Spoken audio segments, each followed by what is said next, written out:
మహిమ కలుగును గాక. ఇప్పుడు ఉన్న మీ అందరికీ మన ప్రభు అయిన యేసుక్రీస్తు నామములో వందనాలు తెలియపరుస్తూ ఉన్నా. అందరికీ ప్రత్యేకంగా ఈరోజు మట్లాది వారము శుభములు మీకు తెలియపరుస్తూ ఉన్నా. దేవునికి స్తోత్ర. ప్రభు మనలను ప్రేమించి తన కృప చేత మరి ఈరోజు ఒక ప్రత్యేకంగా మనకు వివిధమైనటువంటి ఆదివారాన్ని మనము చూస్తున్నాం. ఒక ప్రత్యేకమైనది. సంవత్సరమునకు 52 వారాలు ఉన్నాయి. 52 వారాలలో ఈ రోజున మట్లాది వారము అనేటువంటిది ఒక ప్రత్యేకత, ఒక ప్రత్యేకమైన మరి సందర్భాన్ని ఇక్కడ మనము జ్ఞాపకం చేసుకుంటా ఉన్నాం. ఈరోజు ఈ యొక్క మరి సండే ప్రత్యేకంగా ఎందుకు ఇక్కడ మరి మట్లాది వారము అనే మాట వచ్చిందో అనే మాట మనం చూడగలిగితే, యేసయ్య అదిగో మరి ఆయన మరి యెరూషలేము వెళ్ళనై ఉన్నారు. యెరూషలేము ప్రయాణం, యెరూషలేములో అడుగుపెట్టుతున్నటువంటి ఈరోజు దేవునికి స్తోత్ర. యెరూషలేములో వెళుతున్న సందర్భము కనబడింది. అక్కడ ఎలాంటి స్వాగతం పలికారో, ఎలాంటి ఘన స్వాగతం ఇచ్చారో ఇక్కడ ఈరోజు మనము ధ్యానము చేయబోతున్నాము, ధ్యానము చేసుకోబోతున్నాం ప్రభు తన కృప చేత. కాబట్టి మత్తయి సువార్తలో 21వ అధ్యాయము మొదటి నుండి 11 వాక్యాలు మనము చదువుకుంటే అందులో కొన్ని ప్రాముఖ్యమైన విషయాలను మనము ధ్యానం చేసుకోవచ్చు. కాబట్టి ఇక్కడ మరి లోక రక్షకుడైన యేసుక్రీస్తు వారు గాడిద ఎక్కి యెరూషలేము జయ ప్రవేశము చేసిన ఈరోజు ఈ దినము మట్లాది వారమని చెప్పుకోవచ్చు. దేవునికి స్తోత్ర. ఎవరట? లోక రక్షకుడు. ఆయన గాడిద మీద ఎక్కి యెరూషలేములో ఆయన ప్రవేశము చేయబోతున్నాడు. జాగ్రత్తగా కొన్ని మాటలు విన్నాం. నేను మరి క్లుప్త సందేశాన్ని అందించి నేను వెళ్ళాలనుకుంటున్నా. కాబట్టి మీరు కూడా కొద్ది సమయాన్ని మరి ఏకీభవించవలసిందిగా ప్రభు పేరట మీకు మనం చేస్తూ ఉన్నా. దేవునికి స్తోత్ర. కాబట్టి యేసయ్య తన శిష్యులతో ఇదిగో మరి ఇక్కడ తన శిష్యులతో కలిసి యెరూషలేముకు వెళుతున్నటువంటి సందర్భములో ఇక్కడ 21వ అధ్యాయము మొదటి మొదటి 2 వచనాలు మనం చదువుకుందాం. తరువాత యెరూషలేమునకు సమీపించి ఒలీవ చెట్ల కొండ దగ్గరనున్న బెత్ఫగేకు వచ్చినప్పుడు యేసు తన శిష్యులలో 2 చూచి, మీ ఎదుటనున్న గ్రామమునకు వెళ్ళుడి. వెళ్ళగానే కట్టబడి ఉన్న ఒక గాడిదను దానితోనున్న ఒక గాడిద పిల్లయు మీకు కనబడును. వాటిని విప్పి నా యొద్దకు తోలుకొని రండి. ఎవడైనను మీతో ఏమైనాను అడిగిన ఎడల అవి ప్రభునకు కావలసి ఉన్నవని చెప్పవలేను. వెంటనే అతడు వాటిని తోలి పెట్టునని చెప్పి వారిని పంపెను. ప్రవక్తల వలన చెప్పబడినది నెరవేరినట్లు ఇది జరిగెను. అదేమనగా, ఇదిగో నీరాసు సాత్వికుడై గాడిదయు భారవాహిక పశువు పిల్లనైనా చిన్న గాడిదని ఎక్కి నీ ఎత్తుకు వచ్చుచున్నాడని సియోను కుమార్తెతో చెప్పుడి అనునది. దేవునికి స్తోత్ర. ఇక్కడ మనం చదువుకున్న ఈ భాగములో ఆయన వెళుతూ ఉండగా బెత్ఫగే దగ్గరకు వచ్చేసరికి ఒక ప్రాంతము, ఒక గ్రామము కనబడుతుంది. యేసు వెళుతూ ఉండగా ఆయన జయప్రవేశము యెరూషలేముకు వెళుతున్న సందర్భములో అక్కడ ఒక గ్రామాన్ని చూచాడు. ఆ గ్రామములనట కట్టబడి ఉన్న గాడిద ఉంది. గాడిద పిల్లయు ఉంది. కాబట్టి వెళుతూ ఉండగానే శిష్యులను పిలిచాడు. 2 పిలిచి అంటాడు కదా, మీరు వెళ్ళి అదిగో ఆ యొక్క కట్టబడి ఉన్న గాడిద పిల్లను విప్పండి అది నా దగ్గర తీసుకురండి, అదిగో ఎవరైనా అడిగితే అది ప్రభు కావాలని చెప్పండి అని చెప్పారండి. నిజంగా ఎంత ఆశ్చర్యమైన సంఘటన. ఇందులో మనము జాగ్రత్తగా మనం చూస్తున్నప్పుడు ఇక్కడ అంటున్నాడు కదా, ఇక్కడ కట్టబడిన గాడిదకు విడుదల కలిగింది. దేవునికి స్తోత్ర. ఇక్కడ కట్టబడి ఉన్నట్లుగా, ఆ కట్లతో ఉన్నట్లుగా, ఆ బంధకములో ఉన్నట్లుగా, ఆ శరలో ఉన్నట్లుగా ఉన్నటువంటి గాడిద అట్లానే ఉంచుతల్లా. అది క్రాస్ రోడ్లో, అదిగో ఆ యొక్క క్రాస్ రోడ్లో ఉంది ఆ గాడిద పిల్ల. ఎటు వెళ్ళాలో తెలియట్లా. ఈ రోడ్లో వెళ్దామా, ఈ రోడ్లో వెళ్దామా, ఈ దారిలో వెళ్దామా, ఈ దారిలో వెళ్దామా, ఏ దారిలో వెళ్ళాలో తెలియని పరిస్థితులలో అది కట్టుబడి ఉంది. ఆ కట్టుబడిన గాడిదను ప్రభు అంటున్నాడు, విప్పండి. దేవునికి స్తోత్ర. ఈ రోజున మన జీవితాల్లో కూడా కొన్ని కట్లు కట్టబడతా ఉంటాయి. ఆచారమైన దానిలో, అలవాటైన దానిలో, నామకార్థమైన దానిలో, ఈ లోకముల పాపమనే దానిలో, లోకాస్తులనే దానిలో, శరీరాస్తులనే దానిలో, నేత్రాస్తులనే దానిలో ప్రతి మనుషులు కట్టబడుతున్నారు. ఈ కట్లను విప్పడానికే లోకరక్షకుడి లోకానికి వచ్చాడు. దేవునికి స్తోత్ర. ఎక్కడ కట్టుబడి ఉన్నావో, ఏ లోకంలో కట్టుబడి ఉన్నావో, ఏ సంబంధముగా కట్టుబడి ఉన్నావో, ఏ పాపములో కట్టుబడి ఉన్నావో, ఏ ఆశలలో కట్టుబడి ఉన్నావో, ఏ విధమైన స్థితిలో నువ్వు కట్టుబడి ఉన్నావో, విడుదల నీకుంది. దేవునికి స్తోత్ర. అందరూ చూద్దామా హల్లెలూయా. ఆయన విడుదల కలిగిస్తున్నాడు. ఆ గాడిదకు విడుదల వచ్చింది, గాడిదకు విడుదల కలిగింది. ఇది ప్రభు కావాలి. ప్రియమైన దేవుని బిడ్డలారా, అదిగో మన జీవితాల్లో కూడా అక్కడ ఒక గాడిదగా కనబడుతూ ఉంది. ఒకసారి మన జీవితాలలో ఇదిగో ఆ రీతిలోనే ఉన్నాము, ఆ రీతిలోగానే ఉంటున్నాము, ఆ రీతిగానే ఉంటున్నటువంటి కట్టబడిన రీతిలో ఇంకా ఉంటే ప్రభు అంటున్నాడు, విడుదల సమీపము. విడిపించడానికి వచ్చాడు యేసయ్య, విడుదల కలిగించడానికి వచ్చాడు. అలాగే స్థితిలో నలిపోతూ ఉండగా, పాపములు పడిపోతూ ఉండగా, శాపములు ఉండిపోతూ ఉండగా, అలాగున ఎవరు విడిపిస్తాడో అని దిక్కుతోచిన పరిస్థితుల్లో ఆ క్రాస్ రోడ్లో ఇటెల్లాలో, లోక వైపు ఉండాలో, దేవుని వైపు ఉండాలో, ఆ యొక్క తడబడుతున్న నీ జీవితంలో ప్రభు పిలుస్తున్నాడు. ఆయన ప్రేమతో పిలుస్తూ ఉన్నాడు. దేవునికి స్తోత్ర. ప్రయాసపడి భారమస్తున్న సమస్త జనులారా, విడుదల నీకుంది, విడుదల నీకుంది అంటాడు కదా. లూకాసు సువార్తలో ఒక వచనం చెప్తున్నాడు. లూకాసు సువార్త 4వ అధ్యాయం 18-19 ప్రకారముగా, లూకాసు సువార్త 4వ అధ్యాయం 18-19, ప్రభు ఆత్మ, యేసయ్య అంటున్నాడు కదా, ప్రభు ఆత్మ నా మీద ఉన్నది, బీదలకు సువార్త ప్రకటించుటకును ఆయన నన్ను అభిషేకించను. యేసయ్య ఎవరో తెలుసా? ప్రకటించడానికి, సువార్తను ప్రకటించడానికి, వాక్యం నీకు అందించడానికి, ఈ లోకంలో నశించిపోకుండా, ఈ లోకంలో నాశనము కాకుండా ఆయన ఈ రోజు నీకు వాక్యం ఇస్తూ ఉన్నాడు. ప్రపంచమంతా కూడా ఈ రోజున ప్రభు వాక్యము ఇదిగో ధ్యానిస్తున్న సమయాలు, ఆరాధిస్తున్న సమయాలు, ప్రభుని స్తుతిస్తున్న సమయాలు. అందుకోసమే అంటున్నాడు కదా, ఆయన ప్రకటిస్తున్నాడట. ఇంకా ఎలాగా ఉన్నవారట? చెరలో. ఈ గాడిద ఎక్కడుందట? కట్టబడి ఉంది, చెరలో ఉంది. అదిగో ఆ యొక్క చెరలో ఉంది. అందుకోసమే చెరలో ఉన్న వారికి విడుదలయు, గుడ్డి వారికి చూపును,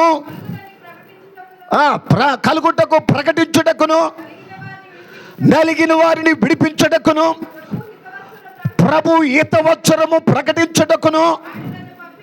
కనుక యేసయ్య నీ కోసం వచ్చాడు అనే సత్యాన్ని నమ్ము. నీకోసమే నా కోసమే యేసయ్య లోకానికి వచ్చారు. ఆయన నీ కోసమే ఈ కట్లను విప్పడానికి ఆయన ఆర్డర్ వేస్తూ ఉన్నాడు, విడుదల ప్రకటిస్తూ ఉన్నాడు. విడుదల కావాలి, విడిపించబడాలి. అదే బానిసత్వములో, అదే త్రాగుడులో, అదే లోకములో, అదే పాపములో, అదే ఆ యొక్క బంధకములో ఉండడానికి అది ఆయన చిత్తము కానే కాదు. దేవునికి స్తోత్ర. విడుదల కలిగింది. ఆ క్రాస్ రోడ్లో ఉంది. అటు వెళ్ళాలా? ఒక్కొక్కసారి అనుకుంటా, ఏ వైపు వెళ్ళాలి? దేవుని వైపు వెళ్దామా? లోకం వైపు. దేవుని వైపులో చూస్తే ఏముంది? ఏం కనబడదు అనుకోవచ్చు. కానీ దేవుడు నీ కోసము చాలా మేలులు ఉంచాడు, ఉపకారములు ఉంచాడు, ఆశ్చర్యమైన సహాయం ఉంచాడు. ఎన్నడూ చూడని కార్యాలు ఉన్నవి. దేవుల్లో ఉన్నప్పుడే ఎన్నో కార్యాలు చూడగలుగుతావు, అద్భుతాలు చూడగలుగుతావు, ఆశ్చర్య కార్యాలు చూడగలుగుతావు. యేసయ్య నీ కోసం ఈ లోకానికి వచ్చాడు. యేసయ్య నా కోసం ఈ లోకానికి వచ్చాడు. వాక్యం వింటున్న ప్రతి వారి జీవితాలలో ఈ వాక్యం నీతో మాట్లాడుతుందని గ్రహించు. దేవునికి స్తోత్రం. కనుక క్రాస్ రోడ్డు నుండి ఆయన దారిలోకి రావాలి, ఈ క్రాస్లోనికి రావాలి. యేసయ్య సిలువ మార్గములు క్రాస్ రోడ్డులోకి రావాలి. దేవునికి స్తోత్ర. యేసయ్య మార్గములోకి వచ్చునుగాక, ఆయన చిత్తములో నడిపించబడుదుముగాక. అందుకోసమే ఇక్కడ అంటున్నాడు కదా, ఆయన ప్రకటించడా. నిజంగా అదిగో అలాగున చెబుతూ ఆయన జయ ప్రవేశము చేస్తున్న ఈ దినము ఆ ఇద్దరిని పిలిపించి ఎదురుగా ఉన్న గాడిదకు ఆ గ్రామానికి వెళ్ళి అదిగో కట్టబడి ఉన్న గాడిదను పిల్లను విప్పుకు రమ్మని చెప్పగా వాళ్ళు వెళ్ళారు. ఆ ప్రవక్త అటు ప్రవచించాడట. ఏ ప్రవచనమయ్యాడు? జకర్యా గ్రంథము 9వ అధ్యాయము 9వ వచనములో ప్రవక్తకు ముందుగానే ప్రవచించాడు. జకర్యా 9వ అధ్యాయము 9వ వచనం అంటున్నాడు కదా, సియోను నివాసులారా, అదిగో ఈ రోజున సంతోషించేది, ఆనందించేది చెప్పడానికి వీలు లేనంత ఇదిగో చెప్తున్నాడు. తన ప్రజల కోసమై ఇదిగో మరి అదిగో ప్రవక్తగా ముందుగానే ప్రవచించాడు. సియోను కుమార్తెలారా బహుగా సంతోషించుడి, యెరూషలేము నివాసులారా ఉల్లాసముగా ఉండుడి. నీ రాసు నీతిపరుడు. ఎవరంటే యేసయ్య నీతిపరుడు, రాజుగా ఉన్న ఆయన, రాజు రాజ్యము కలిగిన ఆయన, నీ కోసము నా కోసం ఒక రాజ్యాన్ని తీసుకొచ్చిన ఆయన. ఆయన నీతిపరుడు, ఆయనలో నీతి ఉన్నది, ఆయన ఆలోచన నీతి, ఆయన మార్గము నీతి, ఆయన నడవడిక నీతి. అనీతిగా ఉన్న నీ జీవితంలో, దారి తప్పుతున్న నీ జీవితంలో, నా జీవితంలో నీతిమంతుడిగా ఈ లోకానికి వచ్చిన యేసయ్య. దేవునికి స్తోత్రం. ఆలోచిస్తున్నావా యేసయ్య ఎవరు అనుకుంటున్నావు? యేసయ్య నీతిమంతుడు. యేసయ్య నీతిని ఆయా స్థాపించడానికి వచ్చాడు. అనీతిగా ఉండగా మరి మన జీవితాల స్వార్థముతోనూ అసూయతోనూ ద్వేషముతో ఉండగా ఆయన నీతి కోసము ఈ లోకానికి వచ్చిన ఆయన నీ కోసం నా కోసం. దేవునికి స్తోత్ర. అందుకోసం అంటున్నాడు, నీ రోజు నీతిపరుడును రక్షణ ఉంది యేసయ్యలో. యేసయ్యలో ఏముందట? రక్షణ. అది నీకు నాకు ఇస్తూ ఉన్నాడు. ఈ దినాన రక్షణ కర్తగా ఉన్నాడు, రక్షించే దేవుడిగా ఉన్నాడు. ఎలాంటి స్థితిలో ఉండగా, ఎలాంటి పాపములో ఉండగా, ఎలాంటి ద్వేషములో ఉండగా, ఎలాంటి అసూయలో ఉండగా, ఎలాంటి లోకస్థితిలో ఉండగా రక్షించడానికి ఉన్నాడు ఆయన. రక్షింప నేరకుండానట్టు యెహోవా హస్తము కురుచు కాలే. దేవునికి స్తోత్రం చూద్దామా, గట్టిగా చూద్దామా. హల్లెలూయా, హల్లెలూయా. యేసయ్య రక్షించే దేవుడు, యేసయ్య రక్షణ కర్తగా ఉన్నాడు. ఆయన రక్షణ గొప్పది, ఆయన నమ్ముకోవాల్సిన రీతి ఉన్నది. ఈ దినమును ప్రభు మాట్లాడుతున్న మాట, ఆయన రక్షణ కర్త. తర్వాత దీనుడై గాడిద పిల్లను ఎక్కి. రాజు రావాల్సిందేంటో తెలుసా? రాజు ఎక్కి రావాల్సిందేంటో తెలుసా? రథం ఎక్కాలి, గుర్రం ఎక్కాలి. కానీ ఎక్కడ ఎక్కుతున్నాడట ఆయన? గాడిదెక్కి వస్తున్నాడు. దేవుని బిడ్డలారా, దేవుడు ఇచ్చినటువంటి ఈ సందేశంలో ముందుకు వెళ్తుండగా కట్టబడిన ఇదిగో మరి కట్టబడిన గాడిదకు విడుదల కలిగింది. అదిగో అలాగా బానిసత్వంలో ఉన్న మన జీవితాలలో విడుదల కలిగిస్తాడు. నీ జీవితంలో విడుదల కలిగిస్తాడు. విడుదల కలిగించేది ఏంటో తెలుసా? ఒకటి అంటాడు, కీర్తనలు 107:13 వచనం చదువుదామా. 107వ కీర్తన భాగము 13వ వాక్యము. 107 కీర్తన 13వ వాక్యము. కష్టకాలమందు వారు యెహోవాకు మొరపెట్టిరి, ఆపదలో నుండి ఎదుగో కట్టబడిన గాడిదకి ఎట్లాగో విడుదలిచ్చాడో ఈ రోజున ఆపదలో ఉన్న వారికి విడుదల. దేవునికి స్తోత్ర. ఏ ఆపదలో ఉన్నావో, ఎలాంటి ఆపదలో ఉన్నావో, అది మరణాపదలో ఉన్నావో, అది ఎలాంటి స్థితిలో ఉన్నావో, ఏ ఆపద నీకు వచ్చిందో, ఎవరికి లేని ఆపద నీకు వచ్చిందో, ఆపదలో నుండి విడిపించును గాక. రెండవది 34 కీర్తన 4 వచనం. త్వరగా కీర్తనలు 34 కీర్తన 4 వాక్యము. యెహోవా యొద్ద విచారణ చేయగా ఆయన నాకు ఉత్తరం ఇచ్చెను. నాకు కలిగిన భయములు ఉన్నాయి. మనుషులను ఒకసారి భయం వల్ల నష్టపోతాడు, భయం వలన ఆపదొచ్చింది, భయం వలన అతడు చనిపోతారు. అలాంటి భయాలున్న దేశంలో కనుక భయాల నుండి విడుదల ఇచ్చే దేవుడు ఆయన. దేవునికి స్తోత్ర. కనుక ఎలాగ విడిపిస్తాడంటే, ఒకటి ఆపదలో నుండి, రెండవది భయములన్నిటిలో నుండి విడిపిస్తాడు. రోమపత్రికలు అంటాడు 8వ అధ్యాయం 2వ వచనము, రోమపత్రిక 8వ అధ్యాయం 2వ వచనం, క్రీస్తు యేసునందు జీవమునిచ్చు ఆత్మ యొక్క నియమము పాప మరణ నియమముల నుండి. కనుక పాపము శాపముంది, ఆ శాపము పాపం వల్ల విడుదల కలిగిస్తాడు యేసయ్య. దేవునికి స్తోత్ర.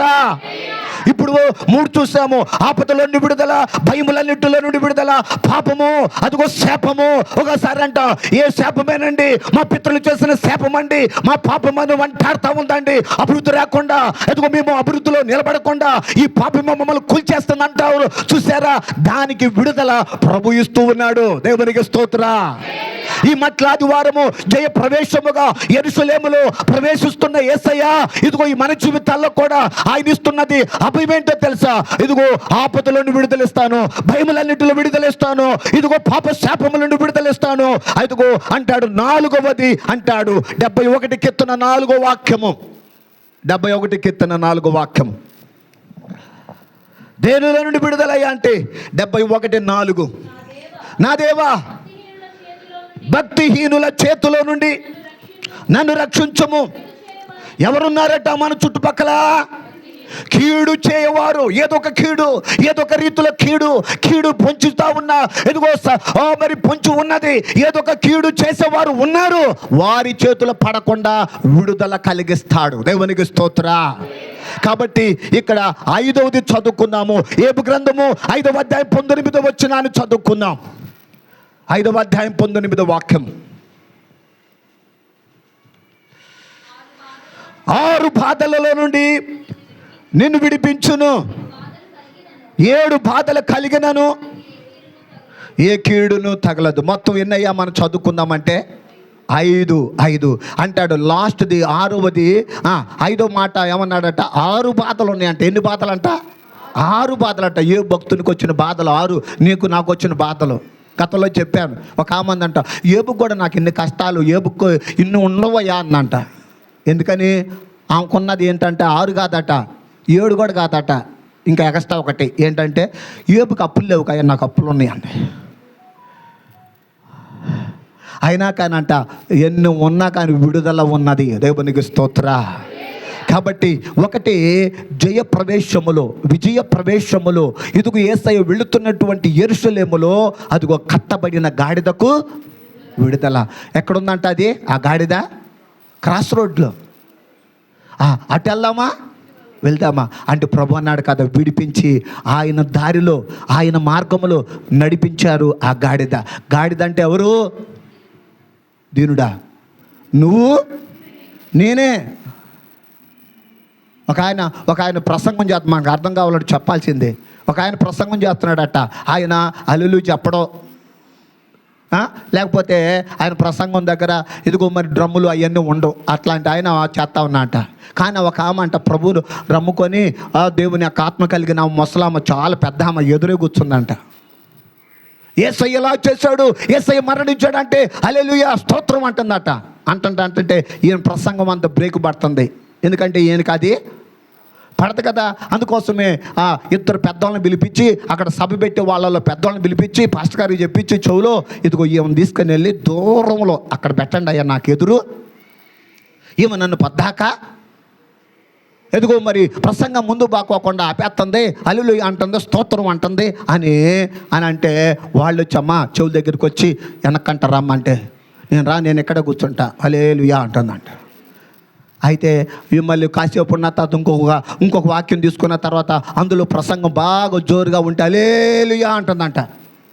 అని అంటే మళ్ళీ బ్రేక్ పడింది. ఇక లాభం లేదు అనుకొని ఆయనకు ఒక మాత్రం ఆ పాస్టర్ గారు మాట చెప్పాడట, మీరు ప్లాన్ చేయండి అని. ఆమె దగ్గరికి వచ్చి అటేపు ఒక రెక్క ఇటేపు ఒక రెక్క పట్టుకొని మోసుకుంటా చివరికి తీసుకెళ్లారట. ఇక లెగత్తలేదుగా, ఇక ఆమె లెగత్తలేదుగా. అందుకోసమే ఆ చివరికి తీసుకొని వెళ్ళి కూర్చోబెడదామని ఆ సభ దేవురిలో కూర్చుంటే అసలుకి ఇబ్బంది ఉండదు అనుకొని ఆమెను మోసుకుంటూ వెళ్తుంటే ఆమె చెప్పిన మాట, అదిగో యేసయ్యను మోసిందేమో, అదిగో 4 కాళ్ళ గాడిద, నన్ను మోసిందేమో 2 కాళ్ళ గాడిద మోస్తుందన్న.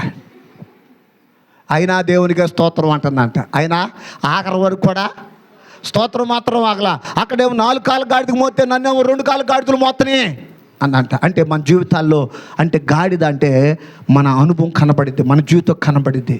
ఆయన ప్రభు అట విడుదల ఆయన కలిగించాడు. అందుకోసం ఇక్కడ మనం చదువుకుంటున్నాం, ఎంతకాలము ఇదిగో ఈ నీచమైన పాపమునకు బానిసలే కట్టబడి విడిపించబడకుండా ఉందువు. కట్టబడి ఉన్న గాడిద ప్రభు దగ్గరకు వచ్చినట్లుగా నీవు నేను ఆయన శరణ కోరాలి, ఆయన సన్నిధికి రావాలి. ఎక్కడో దూరముగా ఉండి ఎక్కడో మనము అదిగో దేవునికి దూరంగా ఉండకూడదు, ఆయన సన్నిధికి రావాలి అని అక్కడ కట్టబడి ఉన్న గాడిద మనకిస్తున్న సందేశము. దేవునికి స్తోత్ర. కట్లు విప్పిబడినట్లు రీతిలో ప్రభు దగ్గరకు రావాలి. ఇందులో రెండవదిగా మనం చదువుకుంటే అక్కడ అంటాడు 21 మత్తయి సువార్త 21:5 చెప్పారు ఆ మాట. ఇదిగో నీ రాజు సాత్వికుడును గాడిదను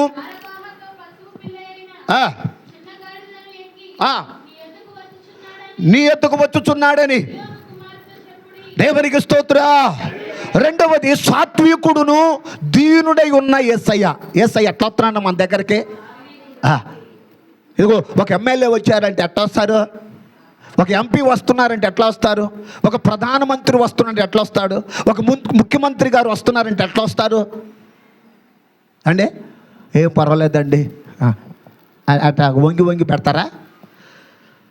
ధీటుగా ఉంటాడు. ఆ జనము వెనకున్న సెక్యూరిటీని చూసి, ఎదురున్నటువంటి తన బందోబస్తులను చూసి, అక్కడున్న తన వాళ్ళు ఎంపీలు ఎమ్మెల్యేలను చూసి, తన వాళ్ళ సౌఖ్యాలు చూసి, ఆ ముఖ్యమంత్రి గారు కావచ్చు, ప్రధానమంత్రి గారు కావచ్చు, ఒక కలెక్టర్ కావచ్చు, ఏం చేస్తాడు అంటే ధీటుగా ఉంటారు. వీళ్ళంతా నా బలం అని చూసుకుంటాడు. కానీ లోకరక్షకుడైన యేసయ్య ఆయన రాజుగా ఈ లోకానికి వచ్చింది. ఎలా వచ్చాడో తెలుసా? ధీరుడు కాదు ఆయన. ఎలాగంట? సాత్వికుడు. రాజులందరిలో డిఫరెంట్. యేసయ్య ఒక ప్రత్యేకత. ఆయన సాత్వికుడుగా ఉన్నాడు, దీనుడై ఉన్నాడు. దేవునికి స్తోత్ర. లోకమంతా రాజులు ఒక రకంగా ఉంటే యేసయ్య రాజుగా, రాజులకు రాజుగా, కింగ్గా ఆయన తన రాజ్యమును స్థాపించుటకు నీకోసము నా కోసము ఆయన సాత్వికుడయ్యాడు, ఆయన దీనుడయ్యాడు. దేవునికి స్తోత్ర. కాబట్టి దేవుని బిడ్డలారా, ఈ లోకపు రాజు వలె యేసయ్య ఒక గుర్రం మీదనో స్వారీ చేసుకుంటా గొప్ప సైన్యముతో ఆయన ముందుకు నడవలేదు, కానీ సాత్వికుడై ఉన్నాడు. ఆయన గాడిద పిల్ల ఎక్కి వచ్చుచున్నాడు. యేసు ప్రభువారు అదిగో యెరూషలేములో ప్రవేశించుటకు దేనిగా ఆయన వస్తున్నాడంటే సమాధానం ఇచ్చుటకు వస్తున్నాడు. దేవునికి స్తోత్ర. దీని అర్థం ఏం చెప్తుందయ్యా అంటే సమాధానము. దేవునికి స్తోత్ర. హల్లెలూయా. గుర్రం ఎక్కుట యుద్ధానికి సూచన. గుర్రం ఎక్కాడయ్యా అంటే యుద్ధానికి సూచన. గుర్రం ఎక్కుతున్నాడంటే యుద్ధము గుర్రాలకు సూచన. యుద్ధ బలము గుర్రాలకు సూచన. అందుకోసమే దావీదు అంటాడు, కొందరు గుర్రములు బట్టి కొందరు. కానీ యేసయ్య అట్లా కాదంట, దావీదు అట్లా కాదట. నా దేవుడైనా యెహోవాని బట్టే. దేవునికి స్తోత్ర. కాబట్టి ఇక్కడ గుర్రం అంటే యుద్ధమునకు సూచన, ఇదిగో గాడిద ఎక్కుటంటే సమాధానమునకు సూచన. దేనికి సూచన అంట?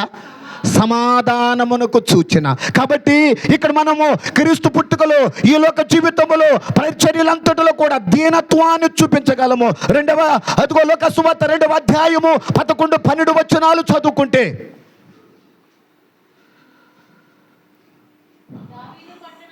దావీదు పట్టణమందు నేడు రక్షకుడు మీ కొరకు పుట్టి ఉన్నాడు, ఈయన ప్రభు అయిన క్రీస్తు. దానికి ఇదేమి కానవాలు, ఒక శిశువు పొత్తిగుడ్డలతో చుట్టబడి ఒక తొట్టులో పండుకొని ఉండుట మీరు చూచిదరని కనుక ఏం చూపిస్తుందంటే రాజే కానీ దీనత్వము, రాజే కానీ తగ్గింపు, రాజే కానీ సాత్వికుడు, రాజే కానీ ఎక్కడున్నాడట పొత్తుగుడ్డలతో చుట్టబడి ఒక సత్రములో స్థలం లేకపోతే పశువుల పాకలో ఒక తొట్టులో పండుకోబెట్టారు. దేవునికి స్తోత్ర. ఆలోచిస్తున్నావా? ఈ దినము, ఈ సమయము దేవుడు మనకిచ్చిన సమయము. యేసయ్య నీ కోసము ఆయన సాత్వికుడయ్యాడు. ఆయన నీ కోసము నా కోసం ఆయన దీనుడయ్యాడు. దేవునికి స్తోత్ర. అందుకోసమే మనము చూసినట్లయితే దీనత్వము గురించి 3 విషయాలు చదువుకుంటే అంటాడు కదా. మత్తయి సువార్త 11వ అధ్యాయము 29వ వచనాన్ని మనం చదువుకుందాం. నేను సాత్వికుడను, దీన మనసు గలవాడను గనుక నా కాడిని ఎత్తుకొని. కాబట్టి యేసయ్య దగ్గరట నేర్చుకోవాల్సింది కూడా ఉంది. ఏంటంట? నేర్చుకోవాల్సింది చాలా ఉంది. నేను సాత్వికుడను, దీన మనసు గలవాడు. సాత్వికుడు ఆయన సాత్వికం. భూలోకంలో కూడా ఒక ఆయనకి ఇచ్చాడు ఆ సర్టిఫికెట్. ఎవరైనా సాత్వికుడు. మోషే సాత్వికం కలిగిన వాడు. ఈ రోజున అంత సాత్వికము మనుషులలో లేదండి. ఒక మాట ఒక సందర్భంలో ఆడాడు అసలు కట్ట కసేపుడు మాట్లాడు. 6 సెన్స్ ఉంటుంది చూసావా? అంటే కసేపుడికి ఒక రకం ఒకరోజు ఒక రకం ఉంటాడు, ఇంకో రోజు పలకరిస్తే ఒకరోజు బాగా పలకరిస్తాడు, ఒకరోజు ఏమో అంటే మాతో ఉన్నాడు. కానీ ఎప్పుడు యేసయ్య సాత్వికుడే. నిన్న నేడు నిరంతరము సాత్వికుడే. దేవునికి స్తోత్ర. కనుక ఆయన దగ్గర మనం దీన మనసు గల ఆయన దగ్గర నేర్చుకోవాలట. ఆయన కాడి సులువైంది, ఆయన దగ్గర ఉండి నేర్చుకోవాలట. అంటాడు కదా మత్తయి సువార్త 5వ అధ్యాయం 5వ వచనములో. మత్తయి సువార్త 5వ అధ్యాయం 5వ వచనం. సాత్వికులు ధన్యులు. అది ఈ లోకంలో ఎంత సాత్వికం, ఎన్నైనా ఓర్చుకుంటావు చూసావా, సహిస్తావు చూసావా, నువ్వు ధన్యుడు. నీ కోసము వాగ్దానం ఉంది. భూలోకంలో వాగ్దానాలన్నీ స్వతంత్రించుకుంటావు. పదేబా ఇది కాకపోతే ఇంకోటి. దేవాణం గారు టైం మర్చిపోయారు ఏంటి అలా? అయ్యో ఎక్కడికి టిఫిన్ చేస్తాక. దేవునికి స్తోత్ర. గట్టిగా చెబుదామా? అబ్షాలోం గారా, వారికి కూడా ప్రత్యేకమైన వందనాలు తెలియపరుస్తున్నాం. ప్రభు తన కృప చేత ఇది నేను అంటున్నాడు కదా. రెండవది సాత్వికులు ధన్యులు.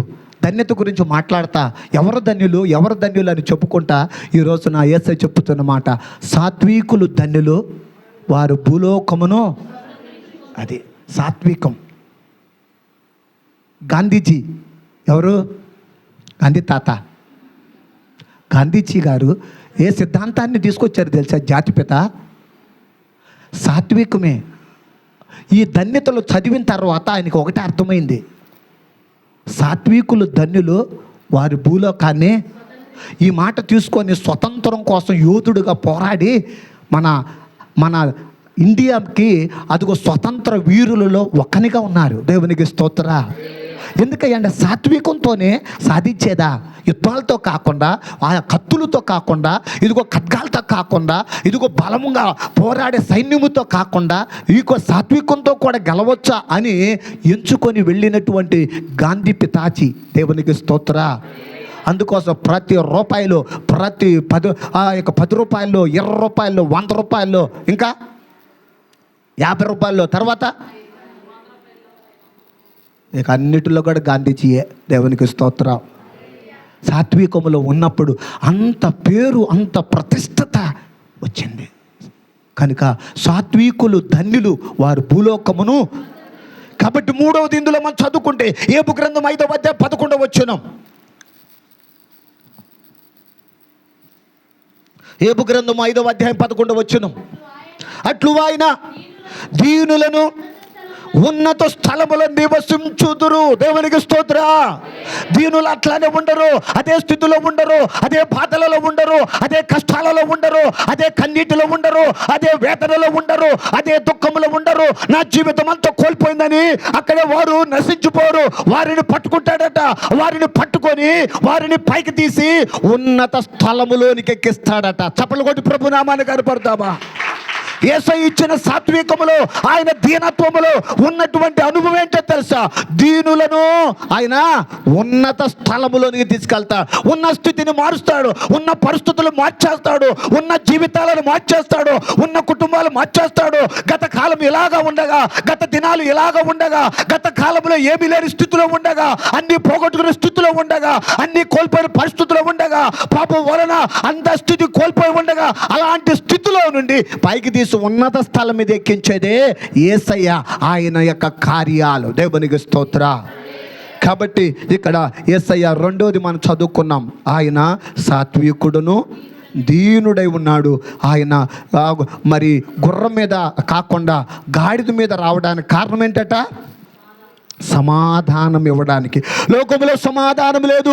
ఒకరొకరు సమాధానం కోల్పోయి ఉండగా, దేశములో అదిగో అసమాధానం కలిగి ఉండగా, ఇదిగో ఆస్తు విషయములు కావచ్చు, అదిగో పాప విషయములు కావచ్చు, ఇదిగో కుటుంబ పరిస్థితులు కావచ్చు, అసమాధానం కలిగిన ఈ జీవితంలో, ఈ లోకములో ప్రభు వచ్చి ఆయన సమాధానమును స్థాపించాడు. ఆయన సమాధానానికి కర్త. దేవునికి స్తోత్ర. అందుకోసమే ఆయన చెప్పిన మాట, ఆయన సమాధానం ఈ యొక్క గాడిద పిల్ల ఎక్కి వస్తా ఉన్నాడు. దేవునికి స్తోత్ర అనే మాటను చూస్తున్నాం. కాబట్టి ఇందులో 5 ఉన్నాయి, కానీ ఇక్కడ 3 మనం చదువుకున్నాం. కాబట్టి ఇదిగో మరి క్రీస్తు పిల్లలుగా, దేవుని బిడ్డలంగా మనము దేవుని యొక్క దీనులుగా ఉంటే ఎంతగానో యేసయ్య రెండోసారి వచ్చినప్పుడు న్యాయాధిపతిగా, రాజుగా వచ్చును. కావున మనము ఈ లోకములో దీనులుగా, సాత్వికులుగా జీవించవలేను. ప్రకటన గ్రంథం 19వ అధ్యాయము 11వ వచనంలో చెప్తున్నాడు. యేసయ్య మళ్ళా రాబోతున్నాడు. వచ్చినప్పుడు మన కోసమే, నీ కోసమే, నా కోసమే వస్తున్నాడు. ఆయన వచ్చి ఏం చేస్తున్నాడు? ఇక్కడ ప్రకటన గ్రంథం 19:11 వచనం చెప్తున్నాడు. 11 మరియు పరలోకము తెరవబడి ఉండట నేను చూచితిని.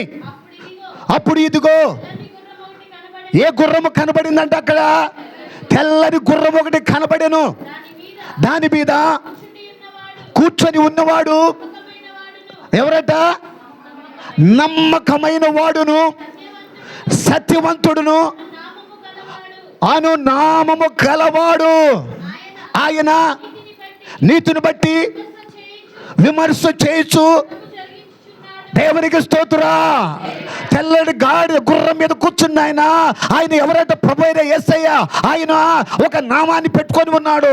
ఆయన నామములో ఆయన తన యొక్క ప్రజలకట ఏం చేస్తాడట? న్యాయము తీరుస్తాడు. అందుకోసమే దీనత్వము తప్పు కాదు, తగ్గించుకోవడం తప్పు కాదు, సాత్వికత్వం తప్పు కాదు, లోబడటం తప్పు కాదు. యేసయ్య ఒక రోజున నీ యొక్క తగ్గింపుని బట్టి, నీ దీనత్వాన్ని బట్టి, నీకున్నటువంటి లోబడే తనాన్ని బట్టి ఒక రోజున న్యాయము తీరుస్తాడు. దేవునికి స్తోత్ర. చేతకాంతనం కాదనుకోబా. చేతకాంతనము మనకి నేను చేతకాంతనమా అనుకోబాక. దేవుని గురించి తగ్గించుకుంటున్నావు, ప్రభు ఒక రోజు నీకు ఇస్తాడు. ఒక రోజు కోసం ఇదంతా. లోకం అనుకోవచ్చు, వాడు చేతగానుడు రా, ఏం మాట్లాడిన కూడా వాడు మట్టి తిన్నా వాడు పింజేరిలాగా ఉన్నాడు వాడు అనుకొని లోకం కోసం మనం పరిగెత్తాల్సిన పని. లేకపోతే మనము ఏదో దేవుని యొక్క నియమాన్ని మనం తప్పిపోవటం లేదు. యేసయ్య ఒక ఆయన ఉన్నాడు, ఆయన న్యాయాధిపతి. యేసయ్య నమ్ముకున్న బిడ్డలు ఓర్పు ఎంత అవసరమో అంత అవసరం. దాన్ని ప్రకటిస్తున్నాడు ఇక్కడ. ఆయన అదిగో న్యాయము తీరుస్తాను. దేవునికి స్తోత్ర. కాబట్టి 2 విషయాలు చూసాం. ఒకటి, ఆయన కట్టబడిన గాడిదకు విడుదల ప్రకటించాడు. ఒకటి గుర్తుపెట్టుకోవాలి. కట్టబడిన గాడిద ఎన్ని విడుదల కలిగినంటే 5 రకాల విడుదల కలబడింది. 2వది ఇందులో మనం చదువుకుంటే సాత్వికుడును దీనుడై ఉన్నాడు. దేని మీద వస్తున్నాడట ఆయన? గాడిద పిల్ల. ఈ గాడిద ఎక్కడుందట? గాడిద ఎక్కడుందంట? క్రాస్ రోడ్లో ఉంది. ఇటు వెళ్దామా అని ఆలోచనలో పడితే ఆ గాడిదను తీసుకొచ్చి తన మార్గంలో తీసుకొచ్చుకున్నాడు ఆయన. దేవునికి స్తోత్ర.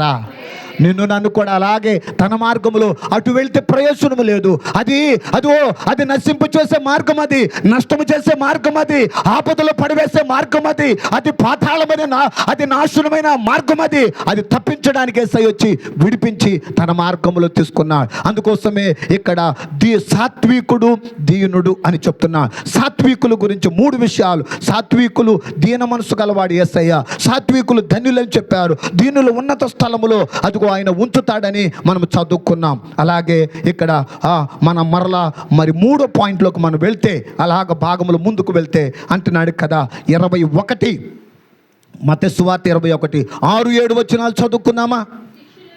శిష్యులు వెళ్ళి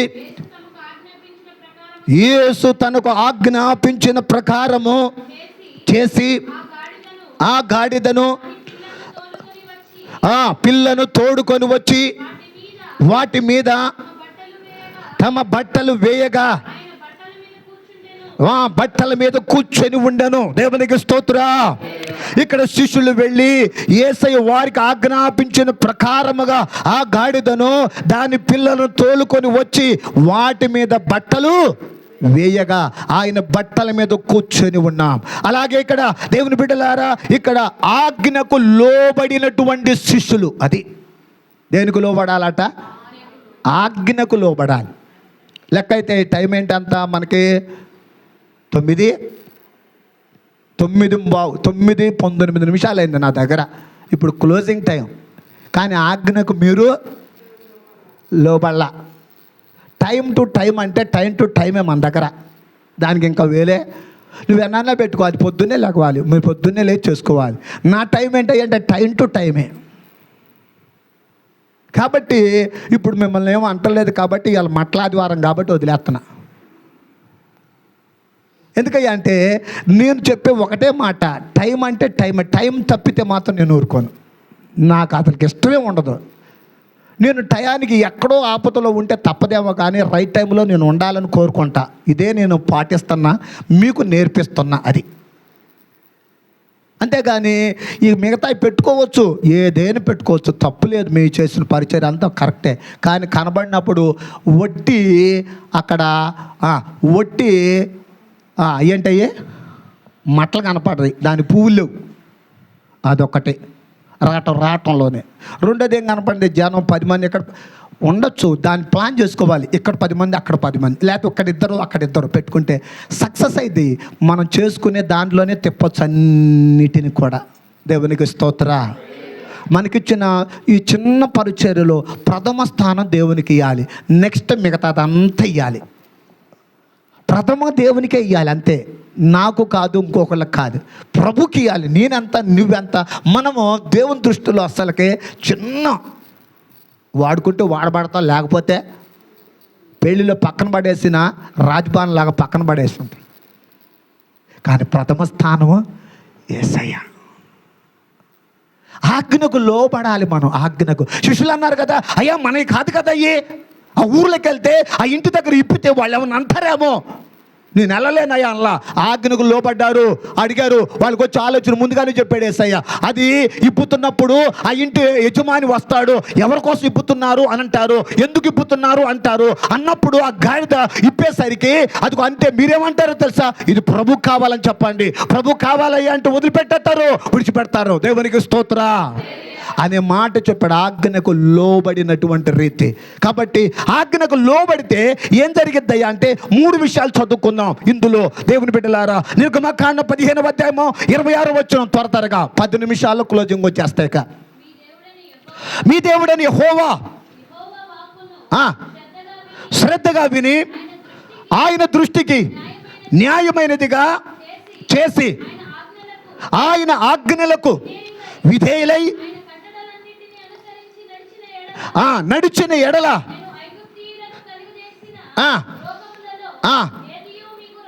కాబట్టి ఆజ్ఞకు లోబడితే, ఆజ్ఞను ప్రేమిస్తే స్వస్థత ఉంది. దేవునికి స్తోత్ర.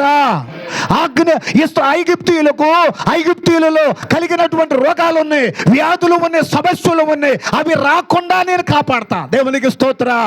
ఆజ్ఞకు లోబడాలి, ఆజ్ఞకు విధేయత చూపించాలి. అప్పుడు దేవుడు ఆరోగ్యం ఇస్తాడు, అప్పుడు భూమి మీద దేవుడు క్షేమం ఇస్తాడు, అప్పుడు దేవుడు మనకు దీర్ఘాయువు ఇస్తాడు. భూమి మీద సంతోషము, ఆనందము ఈ లోకంలోనే ఉంటుంది. అది ఖచ్చితం. దేవునికి స్తోత్ర. ఆజ్ఞకు లోబడుట అనేది మనం చూస్తున్నాం. రెండో మాట ఇర్మియా గ్రంథము 42:6 చదువుకుంటే, ఇర్మియా గ్రంథము 42:6 మాకు మేలు కలుగునట్లు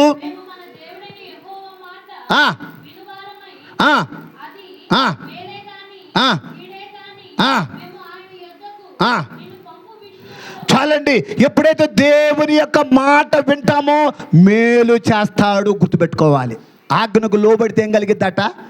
మేలైతే మేలు చేస్తాడు. ఎలాంటి మేలయ్య అంటే, యేసయ్య అదిగో ఆ యొక్క వివాహానికి కానాను పెండ్లి విందులోకి వెళ్తే మధ్యలోనే ప్రారంభంలోనే ద్రాక్షారసం అయిపోయింది, ఆరంభంలోనే అయిపోయింది. నిజంగా ఎంత ఆశ్చర్యమో! అసలు అన్ని మధ్యలో అయిపోవాలి, చివరిలో అయిపోవాలి. కానీ మధ్యలో అసలు ఆరంభంలోనే అయిపోయినాయండి. అయిపోతే అది ప్రారంభించిన కొద్ది సమయానికి అయిపోయింది. కానీ అందరూ యేసయ్య తల్లి వచ్చి యేసయ్యకి చెప్పుకుంటుంది, అమ్మా నా సమయం ఇంకా అన్నాడు. తర్వాత అన్నాడు కదా, ఆయన చెప్పింది మీరు చెయ్యండి అన్నాడు. శిష్యులకి చెప్పింది, ఆయన చెప్పింది చేసింది. రాతి బాణాలు తీసుకొచ్చి నీళ్లతో నింపి దాన్ని వడ్డించండి. మేలేంటే తెలుసా? ఆ యొక్క వివాహము జరుగుతున్న ఇంటి కుటుంబీకులు కానీ, ప్రధానికి కానీ, అక్కడ ఉన్న వాళ్ళకి కానీ కొదువ కనబడాల. మేలు చేశాడు అక్కడ. దేవునికి స్తోత్ర. మన కుటుంబాలలో అలాంటి మధురమైన అనుభవాలు కలిగి ఉండాలి అంటే ఆయన మాటకు లోబడాలి. అది చాలా ప్రాముఖ్యమైనది. మూడో విషయాన్ని మనం చదువుకుంటే, ఇక్కడ కీర్తనలు 119:60 చదువుకుందాం. 119:60 నీ ఆజ్ఞలను అనుసరించుటకు కనుక జాగు చేయక, అంటే ఆలస్యం చేయట్లా. ఇందా మనం చేసింది ఏంటి? అందుకోసమే దావీదు అంటున్నాడు కదా, అయ్యా నీ పని విషయములో, ఆజ్ఞ విషయములో, నీ పనిలో నేను జాగు చేయను, త్వరపడతా ఉంటాను, తొందరపడతా ఉంటాను. దేవుని మందిరానికి వెళ్ళాలి, దేవుని సన్నిధికి వెళ్ళాలి, దేవుని స్తుతించాలి. ఈరోజు మట్లాది వారము ఇదిగో యావత్ ప్రపంచమంతా కూడా ఇదిగో హోసన్నా హోసన్నా దావీదు కుమారునికి జయము, ప్రభు పేరట వచ్చువాడు స్తుతింపబడును గాక అని చెప్పే సమయం ఇది. అనే దేవుని స్తుతించాలి. నేను జాగు చేయకూడదు, నేను ఆలస్యంగా ఉండకూడదు అనే మాట మనకు కావాలి. దేవునికి స్తోత్ర. కాబట్టి ఈరోజు 52 వారాల్లో ప్రత్యేకమైన రోజు మట్లాది వారం అన్నాడు. 40 రోజులలో ప్రత్యేకమైనది ఇదిగో మట్లాది వారం. ఇది యెరూషలేము వెళుతున్నటువంటి ప్రయాణం. ఇది జయప్రవేశము అన్నాడు. యెరూషలేములో ఏమున్నాయి తెలుసా? ఇదిగో సిలువ వేసే వాళ్ళు ఉన్నారు, యేసయ్యను పట్టుకొని బట్టలన్నీ కూడా తీసివేసి సీట్లు వేసుకోవారు ఉన్నారు, ఆయన గెట్టపు ఎంట్రుకలు పెరిగే వాళ్ళు ఉన్నారు, ఆయన మేకులతో అదిగో చేతులలో పాదములు అదిగో మేకులతో కొట్టేవారు ఉన్నారు, నిందలు మోపేవారు ఉన్నారు, అదిగో ఉమ్మి వేసేవారు ఉన్నారు, ఈపి మీద పెట్టి గుద్దేవారు ఉన్నారు, యేసయ్యకు ముళ్ళ కిరీటం పెట్టేవాళ్ళు ఉన్నారు. యేసయ్య కోసమై ఇదిగో మరి రక్త సిక్తము అంతా కూడా సిద్ధమైంది. యెరూషలేము అదిగో గొల్గొతా స్థలము దగ్గర యేసయ్య చనిపోవలసి ఉన్నది. నీకోసము నా కోసము, నీకోసము నా కోసము. వాటన్నిటిని తెలుసు కూడా యేసయ్య జయ ప్రవేశము చేస్తున్నాడు. దేవునికి స్తోత్ర. ఆయన జయ ప్రవేశం చేస్తున్నాడు. ఒక సమస్య ఎదురుగా ఉందంటే పక్కకు వెళ్ళిపోతా ఉంటాం. యేసయ్య అలా కాదండి, నిన్ను నన్ను రక్షించాలని నీకోసం నా కోసము ఆయన జయ ప్రవేశము. ఇది చాలా విలువైన రోజు. దేవునికి స్తోత్ర. అందుకోసమే ఇక్కడ మనం చదువుకుంటున్నాం. కాబట్టి ఇక్కడ ఆజ్ఞకు లోబడుట, ఆజ్ఞకు భయపడుట అనే చాలా వస్తుంది. నవాహు కూడా, అబ్రహాము కూడా, ఇదిగో పరిచారకులు కూడా, జాలరులు కూడా దేవుని మాట విన్నారు, వారు దీవించబడ్డారు. మనం కూడా వింటే దీవించబడతాం. దేవునికి స్తోత్ర. రెండవది ఇక్కడ ఎన్నోది ఇప్పుడు? మూడవది. ఒకటి కట్టబడిన గాడిదకు విడుదల, రెండవది సాత్వికుడు దీనుడుగా ఉన్నారు యేసయ్య, మూడవది ఆజ్ఞకు లోబడాలి, నాలుగవది ఇప్పుడు చదువుకోబోతున్నాం అంటున్నాడు కదా. 7, 8 వచనాలు చదువుకుందాం. అయిపోయింది. ఆ గాడిదయు దాని పిల్లలను తోడుకొని వచ్చి వాటి మీద తమ బట్టలు వేయగా ఆయన బట్టల మీద కూర్చొని ఉండెను. అనేకులు దారి పొడుగున పరిచిరి, చెట్ల కొమ్మలను నరికి దారి పొరుగున పరిచిరి. జన సమూహములు ఆయనకు ముందుగా వెళ్ళుచున్న వారందరూ, వెనక వచ్చుచున్న వారందరూ, దావీదు కుమారునికి జయము, ప్రభు పేరిట వచ్చువాడు స్తుతింపబడును గాకని సర్వోన్నతమైన స్థలములలో దేవునికి స్తోత్ర. యెరూషలేములో అడుగు పెట్టిన తర్వాత ఆ గాడిద మీద యేసయ్య కొత్త బట్టలు వేశారంట దాని మీద. అలాగే దారి పొడుగున, అదిగో నేల మీద కాదు, రోడ్డు మీద కాదు, నడుస్తుంది. ఇప్పుడు యేసయ్య ఎక్కి కూర్చున్నాడు, కొత్త బట్టలు వేశారట. ఆ బట్టల మీద దారిలో ఈ యొక్క గాడిద నడుస్తూ ఉందట. అంటే ఇక్కడ 4వది గాడిదకు ఘనత వచ్చింది. యేసయ్య గాడిదకి ఏం తీసుకొచ్చాడట? ఘనత. నిజంగా ఇదిగో మోసిన గాడిదకు ఘనత కనుక ప్రభు దగ్గరకు వచ్చి విలువైనటువంటి వస్త్రాలు వచ్చినాయి. అదిగో యేసయ్య ఆ గాడిద మీద కూర్చున్నాడు. అక్కడ పలుకుతున్న మాట జయము జయము జయము. ప్రభు పేరట వచ్చువాడు స్తుతింపబడును గాక సర్వోన్నతమైన స్థలములలో దేవునికి మహిమని. అక్కడ అందరట ఆశ్చర్యపోతున్నారు. ఏమని? ఈ ఒక్కొక్క రాజు వేరుగా ఉన్నాడు, ఆ రథం మీద గుర్రం మీద వస్తాడు, ఈయనేమో గాడిదని ఎవరైనా పెంచుకుంటారా అంటే పెంచుకోరు. ఎందుకయ్యా అంటే అది చూడడానికి ఇష్టము ఉండదు, అది చూడడానికి ఇష్టముగా ఉండదు. అయినా యేసయ్య అలాంటి దానిని ఆయన ఏం చేస్తాడట? ఘనత వచ్చింది. ఈ రోజున ఒకరంటే ఒకరు ఇష్టంగా ఉంటామా? మనం ఇష్టపడతారా? మనల్ని నన్నంటే ఇష్టపడరండి, నా జీవితం అంటే ఇష్టం ఉండదండి, నా కుటుంబంలో ఇష్టం లేదండి. ఇదిగో అంటే యేసయ్య అంటున్నాడు కదా, నేను నిన్ను ఇష్టపడతాను. దేవునికి స్తోత్ర. మనుషులందరూ నిరాకరించొద్దు. నువ్వు పనికిరాని వాడు, పనికిరానిది. ఎందుకు పనికిరానిది? యోగ్యత లేదు, ఏ స్థితి లేదు, ఆధారం లేదు, అండ లేదు అనుకొని ప్రక్కన పడవేయచ్చు. అదిగో నిన్ను ఒక స్థితిలో పక్కన ఉంచొచ్చు. కానీ నిన్ను యేసయ్య ప్రేమిస్తూ ఉన్నాడు, నన్ను యేసయ్య ప్రేమిస్తూ ఉన్నాడు, నీ మీద నా మీద జాలి పడుతున్నాడు, నీ కోసం నా కోసం ఆయన. అదిగో ఒక ఘనత ప్రభు దగ్గర ఉంది. దేవునికి స్తోత్ర. యేసయ్య నమ్ముకోపోతే ఒకటి, యేసయ్య నమ్ముకున్న తర్వాత ఘనత వచ్చింది. యేసయ్య నమ్ముకున్న తర్వాత దేవుని బిడ్డలుగా, యేసయ్య నమ్ముకున్న దేవుని కుమారులు కుమార్తెలుగా ఆయన పిలుస్తూ ఉన్నాడు. నీ కోసము నా కోసము ఎంతగానో ఓర్చుకున్నది ప్రేమను బట్టి. దేవునికి స్తోత్ర. యేసయ్య అంత ప్రేమించాడండి, అంత ప్రేమించాడు. నిజం గాడిద ఎక్కడో ఉండాల్సిన గాడిద ఇప్పుడు ఇప్పి ఆయన దాని మీద కూర్చుంటే అంత ఉంది. ప్రతి సంవత్సరం మనం చదువుకుంటాం. మనం నిజంగా యేసయ్య ప్రతి సంవత్సరం మనం చదువుకుంటాం. ఏమిటయ్యా అంటే యేసయ్య లేకుండా ఆ రోజు భలే ఘనత వచ్చి స్వాగతం పలుకుతుంటే బాగా భలేగుందంట దానికి. ఏది? యేసయ్య ఎక్కిన గాడిదకి. రేపు కూడా వద్దాం, అసలు చూద్దాం ఎట్లా ఉంటుందో నా పని, పద్దాక నాకు ఇదే పని కావాలేక అని తెల్లారి యేసయ్య అదిగో మరి ఈరోజు వచ్చిన సోమవారం కూడా వెళ్ళిందంట అదే ఊరు, అదే బజారు. పిల్లలందరూ పట్టుకొని రాళ్ళేస్తాం, రాళ్ళేసి కొడుతున్నారంట. అదిగో అందరట ఇటుపో అని అందరూ మాట్లాడుతున్నారంట. కారణం ఏంటి? అప్పుడేమో బట్టలు పరిచాడా, అప్పుడేమో జయమన్నారా, ఇప్పుడు చూస్తేనేమో రాళ్ళేసి కొడుతున్నారా? కారణం ఏంటి? యేసయ్య లేడు.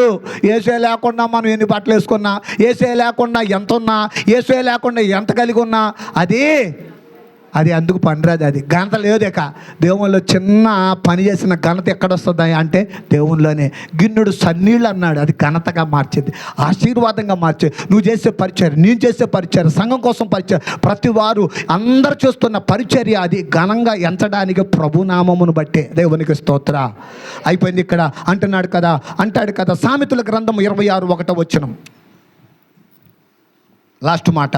అయిపోయిందా అయ్యా? రెడీనా? ఓకే. ఎండాకాలమునకు చూసావు, ఎండాకాలమున మంచు గిట్టదట. ఎండాకాలం రాగానే మంచు ఏమైతే పోద్దా, కరిగిపోద్దా, పోత కాదు, కరిగిపోద్ది, కానీ దానికి గిట్టదు. కోతకాలమునకు, కోతకాలం వచ్చేసరికి వర్షము గిట్టదు. అటువలే బుద్ధిహీనునికి, మూడో వాడట బుద్ధిహీనుడు. అసలు బుద్ధిమంతుడు ఉన్నాడు, దేవుని మాట విని బుద్ధిమంతుడు ఉన్నవాడు, కానీ ఇక్కడ బుద్ధిహీనుడు ఉన్నాడట.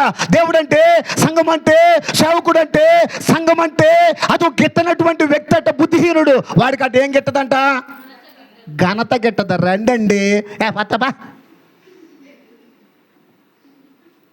ఎప్పుడు చూసే పాతనే వీళ్ళకేం అసలు పని పాత ఉంటుందంట, ఎప్పుడు చూసే పాతనే. అంటే బుద్ధిహీనుడి కదా ఏం గిట్టదు, ఘనత గిట్టదంట. అది రెండో వ్యక్తి ఇక్కడ అంటాడు కదా, అంటే సామెతల గ్రంథం 20వ అధ్యాయం 3వ వచనం,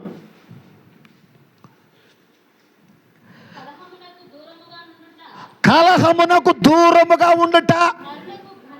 అది ఘనత. ఎక్కడో తెలుసా, కలహము, గొడవ వస్తుంది, దానిలో తడబై ఏదో అసలు వీలు చేసుకొని తలగా దొచ్చితే దెబ్బలు నీకే పడతాయి. భార్యాభర్తలు ఇద్దరు తగాద ఆడుకున్నారు అనుకో, మధ్యలో నువ్వు వెళ్ళావు అనుకో, నిన్నే కొడతారు వాళ్ళు. కనుక కలహమునకు ఎక్కడుండాలంట మనం, దూరముగా ఉండుట నరులకు ఘనత. ఎక్కడ కలహం ఉంటే, ఎక్కడ గొడవ ఉంటే అక్కడికి వెళ్ళి నేనే చెబుతా, నేనే చేస్తా, నేనని అంటే అంత ఒకసారి నీకు వస్తుంది ఆ సమస్య. దేవుడి వైపు చూసి దేవుడే చేస్తాడని నువ్వు అనుకున్నావా, ఘనత. మూడో మాట చదివి ముగిచ్చేస్తా. ప్రసంగి గ్రంథము 6వ అధ్యాయం 2వ వచనం.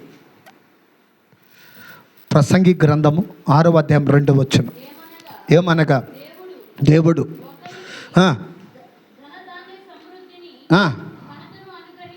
కనుక దేవుడిచ్చేది ఏంటో తెలుసా, ఘనత దేవుడు ఇస్తాడు. అది నీకు నాకు ఇచ్చింది.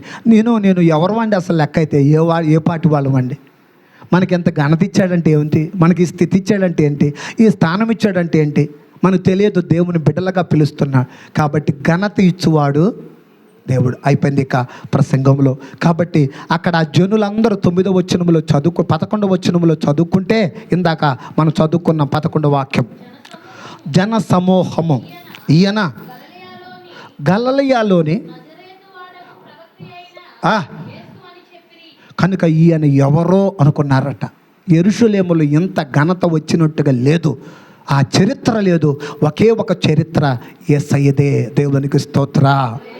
అందుకోసం ఏడి తీసి అదిగో ఆయన క్రీస్తుకు పూర్వము క్రీస్తు శకముగా పిలబడుతూ ఉన్నారు.